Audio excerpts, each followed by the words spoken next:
Many times we neglect the things that we need to change because we just really don't want to confront a brutal truth.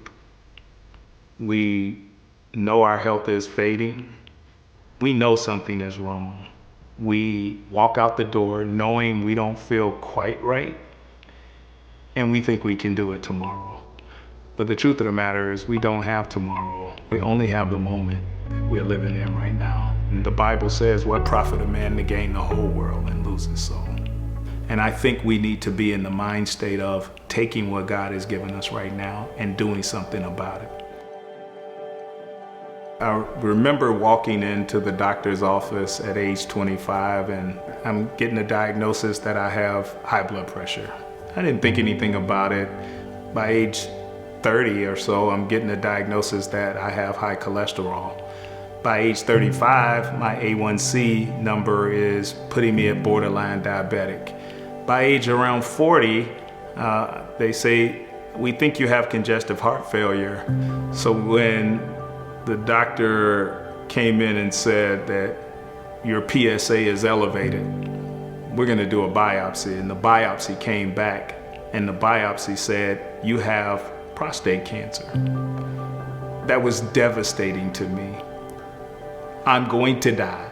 That's the first thing you think when you get a diagnosis of cancer. I would ask God all the time, why me? And he wouldn't answer.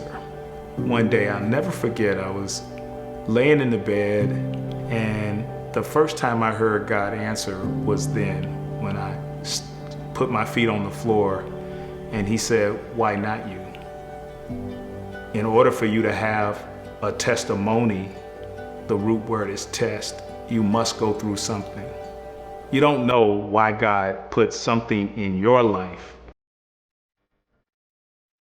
I was about to do a presentation in front of a group of several hundred people, standing next to a family friend, and I started talking about the fact that I had prostate cancer and I had to do something about it. She just kept looking at the stage and she says, oh, you can fix that. I said, yeah, they told me I had to have surgery. She says, no, you don't have to have surgery. I said, what? She says, you can fix it with food. My friend had already told me in 90 days your life will be different. So I told the physician, give me 90 days.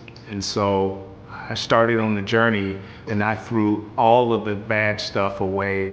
And so we went to the store, brought all the new stuff, and then started fixing food that changed our life. When you get a cancer diagnosis, you start to think about the fact that what am I doing in my lifestyle that actually might be causing cancer as well? And that had a lot to do with those things that actually I was doing outside of just my nutrition. You had to get up and start moving again. You know, the body has to move. You need resistance. You need about 30 minutes outside a day at a pace where your heart rate is up. From an employer standpoint, there's so many things that we could do immediately to improve our workplace environments. When it comes to snacks, add fruits and vegetables to the snack room as well, and reduce some of the processed, packaged snacks, because those things are the ones that cause the greatest problems.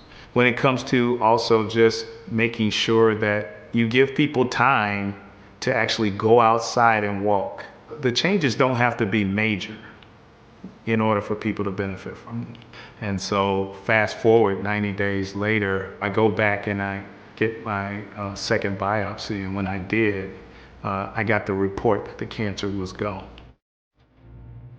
The interesting thing about feeling better, you want to tell everybody. We have to act now. We've got to confront those things that we know are truths, but we're in denial about them. And I think the more we put ourselves in a position as leaders to actually confront truths, even about our health, those things actually permeate throughout our organizations as well.